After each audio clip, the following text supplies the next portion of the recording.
Ramai orang ingat skim kod ni kerja yang remeh dan susah. Padahal benda ni senang je. Semua orang boleh buat. Apa barang yang korang nak pakai kalau dinding dekat rumah tu nak kena plaster, ada crack, ada nak tampal lubang paku dan sebagainya. Korang boleh pakai je ni. Nippon Paint Easy Skim Joint Compound ni. Dekat nama dia pun dah ada cerita dah. Easy Skim.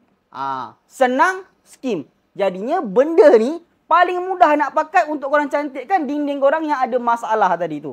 Tak perlu nak bancuh dengan air, terus boleh ratakan saja. Lepas tu yang paling bestnya benda ni, dia ada working time yang orang kata suitable.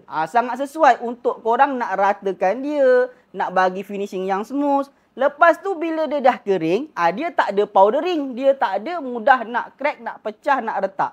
So guys, kalau korang ada masalah yang sama dekat rumah tu, nak tampal-tampal dinding ke, atau nak cantikkan balik plaster ceiling, dekat tepi-tepi kornis korang ada retak berlubang, korang boleh pakai je ni.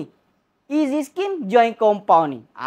Tadi tak tahu, sekarang dah tahu. Terima kasih. Roger.